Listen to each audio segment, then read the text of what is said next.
guys. It's just Larry. I'll wait for the phone compressor volume to catch up. Check. Check. Check test.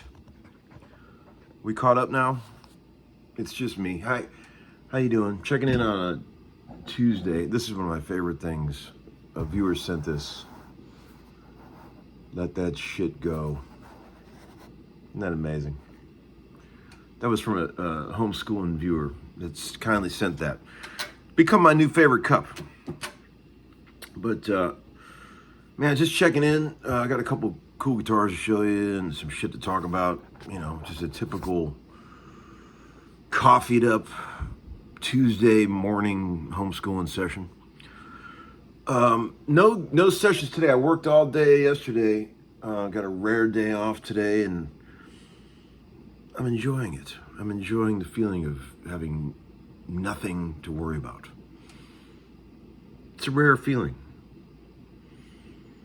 You know that feeling when you you've been mired in responsibility, and then all of a sudden you downshift and you got an open day. What a great feeling.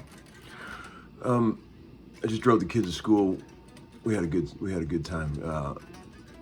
Some of the best I've told you guys, some of the best talks we ever had are in the morning.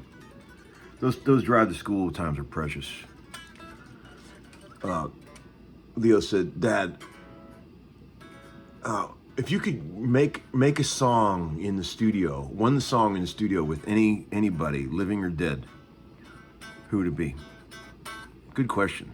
It would not who's your favorite, not who would you like to meet, like the ordinary question. It's like if you could do one song in the studio with anybody, who would it be? I think I would do John Lennon or Freddie Mercury would be my two choices. I thought about it. Of course, Gabriel, but I would like to see how crazy it was to work with Freddie or John Lennon, just to see what it was like. That'd be fun. That'd be really fun. Good question, Leo. He comes up with these wisdom bomb questions all the time. He's 9 years old. But yeah, here's Satan's SG. Ebo and I officially named it. It'll always be known as Satan's SG. It's a 63 chopper. This guitar was actually, I got the backstory on this guitar. It came into Chicago Music a while back. Well, what happened was a friend of mine named Pat Murray, who is an old friend of mine from Columbus, Ohio. I've known him forever. I guess they three chopped up, basket case SGs came into Chicago Music, and they asked him to put together one really cool guitar out of it, and he took all the best parts off them and made this. It's 63. He refinished it black. Great job, Pat. Put some original PAFs in it. Took all the best parts, the cool knobs. Put some Grovers on it, and why the fuck not? Satan's SG has to be a parts guitar, right? But this thing rocks, man. Pickups are insane. This neck pickup is amazing.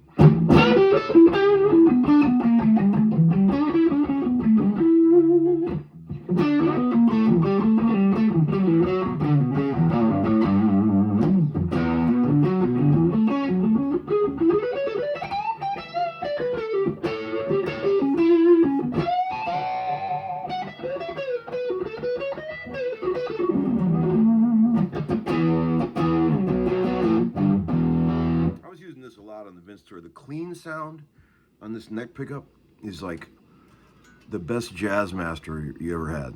So fucking twangy, and the way it jumps out of the speakers when you play low notes like Dwayne Eddytown on this neck pickup when you're dead clean, it's amazing. There's that, and another guitar came in. Let's see if we can find it. Let's see. I'll put this here. I'll put that here. Here is another one from the pile. Check that out, friends. 64 Ember Red Firebird 3.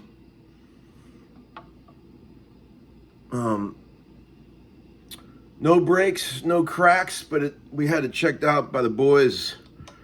Real good. It's got some touch up, here and there. There's about 3 or 4 areas where the original finish has been touched up.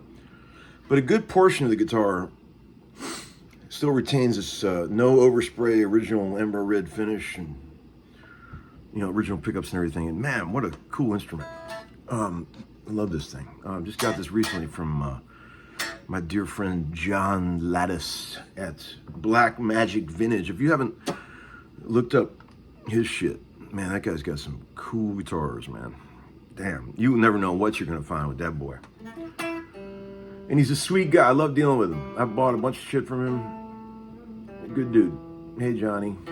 This guitar is cool, man. I used it on a session yesterday, and it's awesome, man. I feel like I've owned this guitar for 100 years.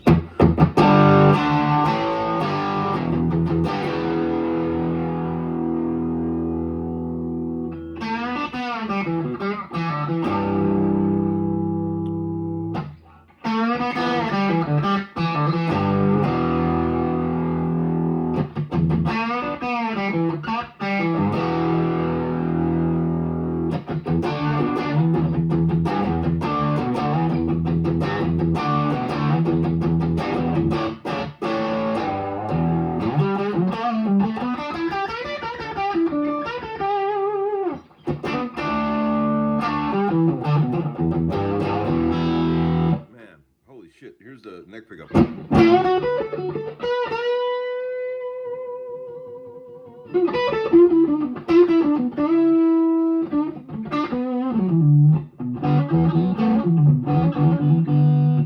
Teeth.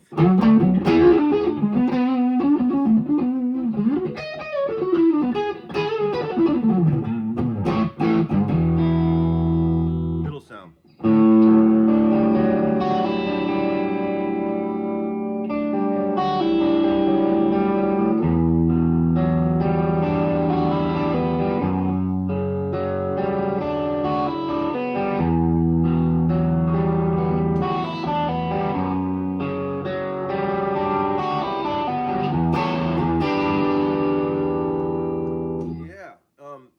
Sick guitar, great neck.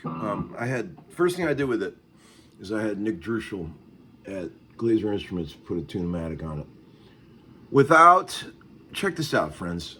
He's able to put a tune-o-matic, can you see that, on the guitar without altering the original stud holes. You see how he offset the bridge there? Can you see that? Fucking genius shit. Look at that. See how it's offset? You too, my friends, could have a bridge on your Firebird like that. Call Nick Druschel at Glaser Instruments and you will be in tune on your old bird, friends. I'm telling you, you will be in tune. Let's see. I'm starting to get overrun with guitars. There's a pattern with me. It's been a lifelong pattern. I love the search and the thrill of exploring new guitars, but if I end up getting too many guitars, I start to get a feeling like I'm getting smothered, and I don't like that feeling. And I've said this a million times. I'm not a collector. I'm a player. I don't buy guitars to collect them. I buy them to play. And if I feel like some of these guitars I have aren't getting played enough, I start getting this feeling like it's not right to have them, you know? So I am going to start doing some heavy launching. All my core guitars that you guys know I love, I'm keeping those. I mean, I love those guitars. But there's a few that I feel like I've got too many of, like Strats, for example. I think I'm gonna launch this. All right, check it out. Here. This old 1970 Olympic white turned banana yellow Stratocaster, which I absolutely love, but I've got two other old Strats that I love too. Why should I have three old Strats? I don't know.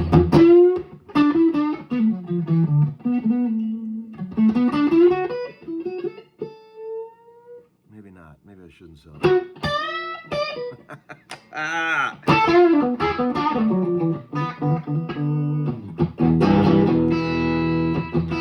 I paid heavily for this one, friends. It ain't gonna be cheap. But man, what a guitar. Dead original 1970, 4-bolt. I mean, killer neck, big headstock.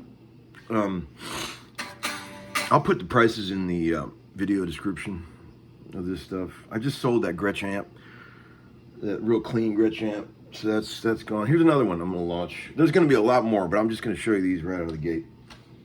Okay.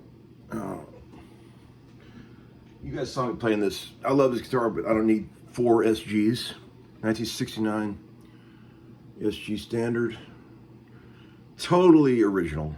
No bullshit whatsoever. Even the nylon saddles on the bridge. The only excuse you could say is there's a tiny bit crack down here by the input jack. That's the only thing you could say about this guitar. Really plays great. It's got this, 1 9/16 nut width, but it doesn't feel real narrow. It feels good, actually. Because they certainly narrowed these later on, even more than this. But this one feels pretty good. Nice and light. Well, I would say slightly under medium weight, I would say. Great sounding pickups, with chats, the whole bit.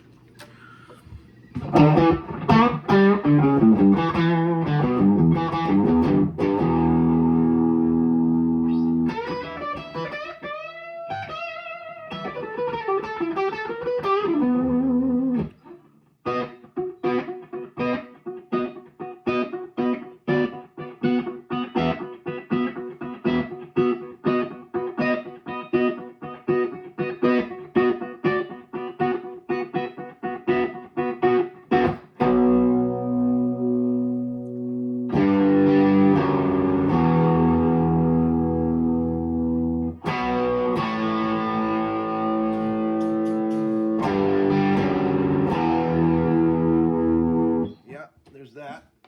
Okay. And there's one more I think I'm going to launch. For now, this 1960 ES330, which I love to pieces, but it's not getting played enough. It's got some really cool stickers on the headstock. Look at that. No breaks, no cracks, no bullshit. Beautifully refretted recently. All set up. Got the right bridge and everything. You know, original bridge, but it's all set up real nice. Really loud, this guitar. P90s are raging on this thing. Okay, here we go.